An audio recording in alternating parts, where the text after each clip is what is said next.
honest, the reason I got into it, the ladies, man. The ladies, that's where it's at. When I think about Mitch... That is Mitch. My name is Mitch Curtis.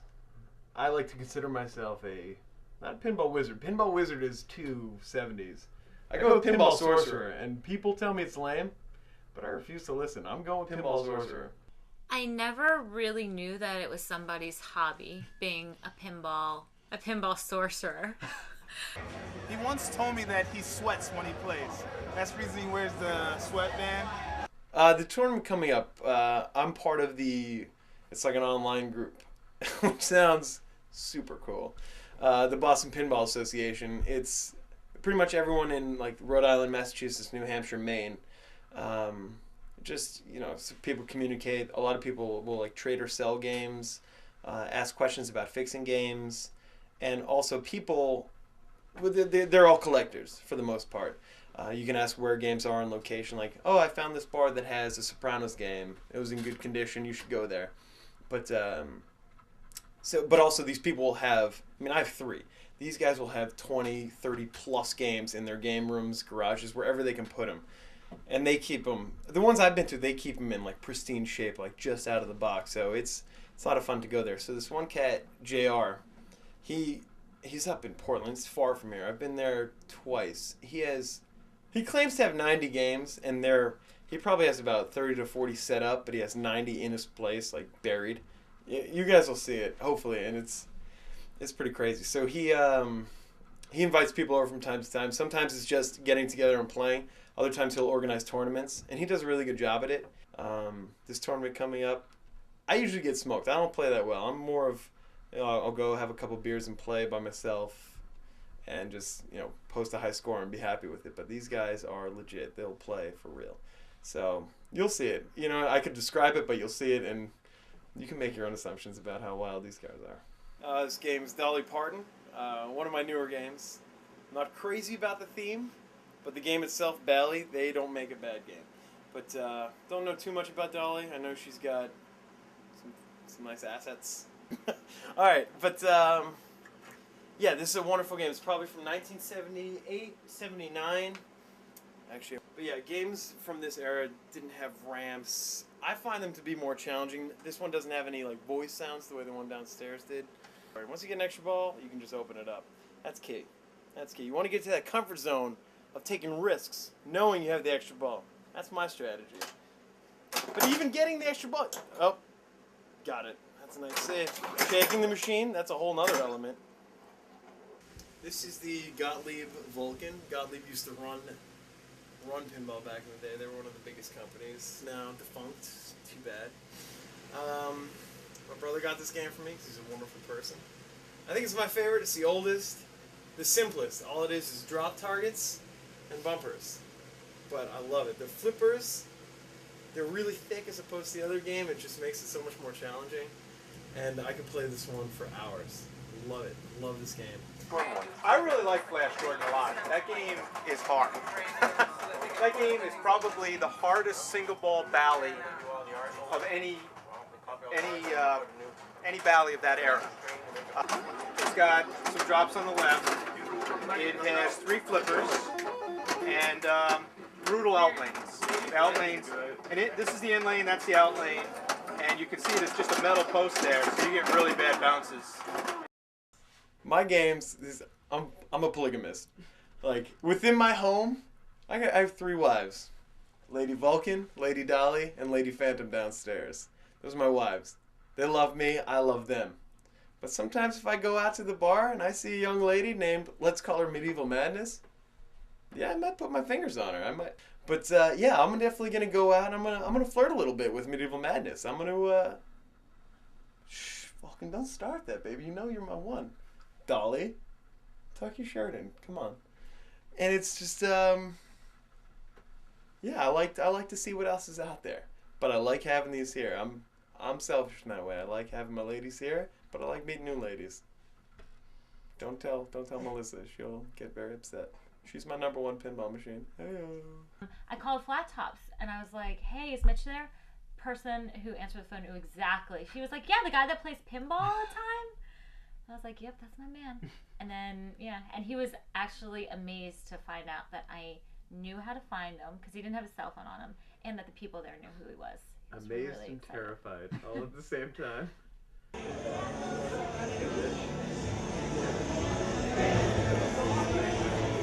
We're at Flat Top Johnny's right now, which is a place very close to my house.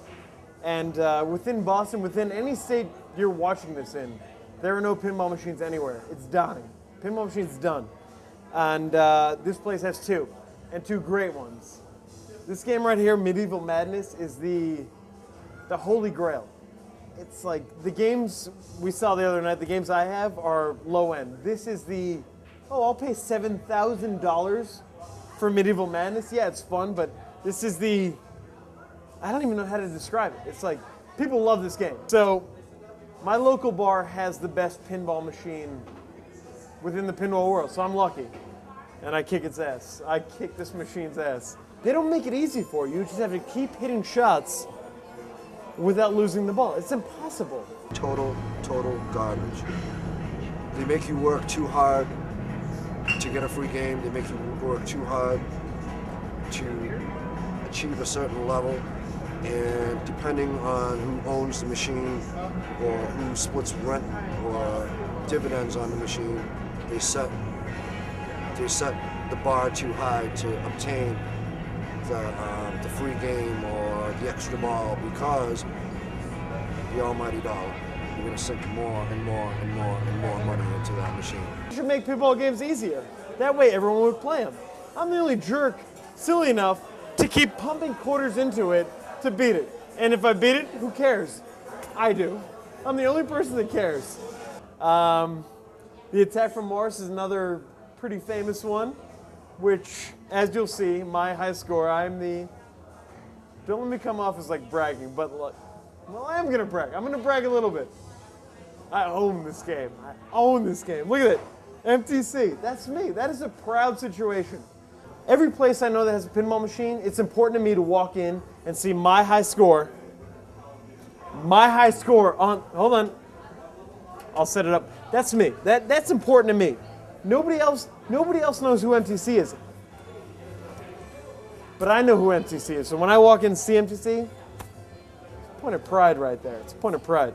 So I got, on this one, Rich just beat me with 142 mil. But, wait for it. Oh, he beat me twice, son of a bitch. RPM, yeah, it's my boy Rich. He's got kick-ass initials. I love it. RPM.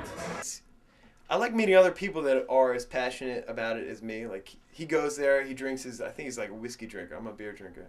If he has a high score, I look at that as like, all right, he had a good run, and it'll give me a challenge. Like, if your initials were tattooed on the finest girl in the world, let's say you had your name tattooed on her buttocks, and then some guy came in, made sweet, sweet, passionate love to Carmen Electra, crossed off your name on her butt, and put his initials, you'd want to go back, cross that guy's name off, and put your initials on it. The other day, we went there for lunch, and I beat his score. Next time he goes in there, he's going to see it and be like, that motherfucker, he beat my score. So that's a challenge to him. It's like a back and forth. It's like a game of tennis. In this game, yeah, it works fine, but like some of the lights are out, and I'd want to fix a light, but they keep burning out. So I don't know what to fix, and there's fuses. It's a whole process. So that's why you don't find them on location anymore, because they're expensive, they're enormous, and they break somewhat frequently. You don't have the right tools to service with chips and whatnot. Everything was routed to relays. If the relays broke, if the ball hit and the relay broke, I mean, it's not because of a malfunction in a chip in the 70s. All the bulbs, if one bulb went out, it would ruin a whole circuit. You'd have to, a lot of work. And plus, I don't think younger kids care that much about it. Pinball has, not that I can remember, has ever gotten in the way of our relationship. Because when we go out or do things, like, we'll make pinball a part of what we're doing, but it doesn't end up being everything. Like, we talk, we hang out, we have a good time, we have a few drinks. And yeah, I really don't think it has And so far, all of the pinball tournaments he's been to on the weekends, I haven't had a problem with. I wonder if that will ever change, but it's been fun.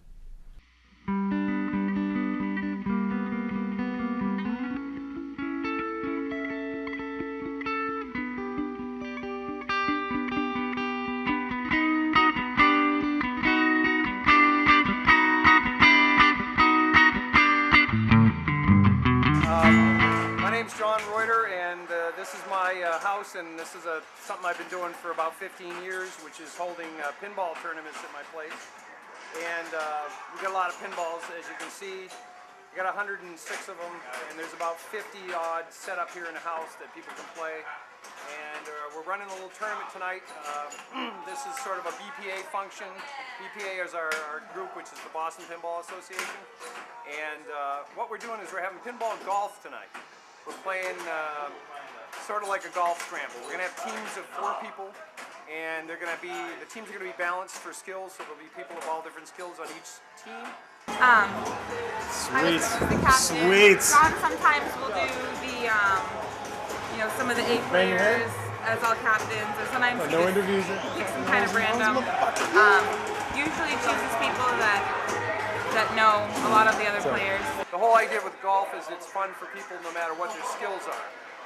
You'll have very good players here, you'll have beginners, it won't matter, they'll all be on a team, they'll all have a fair chance of being on a winning team, no matter how they shoot individually. It's just like a pro-am golf scramble. I picked Matt Gay. I played with him at Papa. He came in 7th in the C division of like 300 people, which I think is phenomenal. So I definitely picked him. Then I picked Mitch because I think he's a great player as well. And from what I've seen earlier tonight, I thought he was 7-up worthy. And and Linda McGill is our B+ player, A- player. And her and JR, the ones hosting the tournament, which is nice. And we're going to set a par for 9 different pinballs. And then the way people are going to play is they're going to try to see how quickly they can get to that par. So whatever ball they're on when they get to that score will be their golf score, pinball golf score. So if you do it in 1 ball, you've got a hole-in-one, just like you were playing golf. Takes you 2 balls, you're going to get a birdie. Takes you 3 balls, you'll have a par. And if you don't do that, you'll get a bogey, which is 4 balls. And we have a score sheet. I don't know if your camera will pick it up or not, but it's basically a pinball golf score sheet. I'm in the process of making it out, and I've got a few machines on there with some scores on it.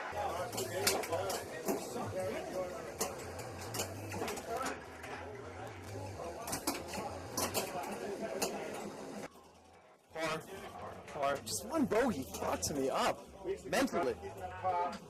But we're back on, and as a team, we're doing okay. We got this.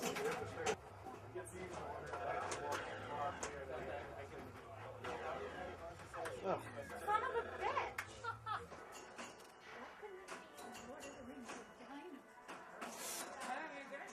So 100 million. So I'm just going for points here.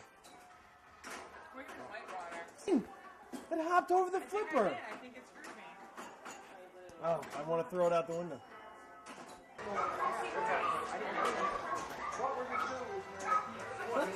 Hard break. It's not over, but it was just bad. It's bad. Sad, man. No interviews. You got it. Man, sorry for the premature, you got it. That's all good. It's all good. I did it too. If I got 124, it would have been different. Make sure that's right.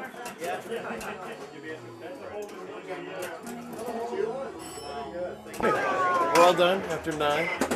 I guess 20. I don't know what the good score is, but that's pretty good. I feel good about 20. And we'll see how the team does. We have 2 second places, okay?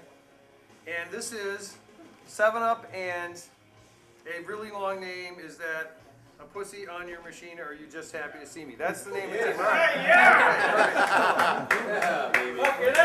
All right, dudes and dudettes. Fabulous. Okay, so 7-Up is Mitch. Mitch, listen, Mitch shot at 20, okay? Matt shot at 24, 2 excellent scores here. Linda shot a 23 as well. So that's excellent. Nice. This is Michelle's team, and she drafted well, obviously, huh? And Well done. all right, absolutely. Listen to this. So 20, 23, 24, some nice scores there. Nice. Team averaged out to a 97. So now, you know, that's kicking butt, right? That's quite a bit below par. Here's how it goes. All right, for the 97s, which is Is That a Pussy on your machine? And 7-Up. Step right up. Let's do it this way. 7-Up, step right up. Okay? This is Mitch, Matt, Michelle, and Linda. Mitch, Matt, Michelle, and Linda. Mitch. What's up?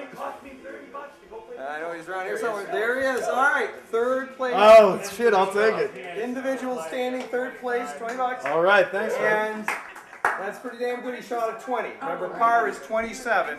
When I think about Mitch, I just get so happy. And really, like, he makes me so happy. He's funny, he's kind. Pretty much, I want to say pinball. That's what I'm here for. That's what I'm supposed to do. When I'm long gone, people are like, yeah, I remember Mitch. That motherfucker saved pinball. Salute.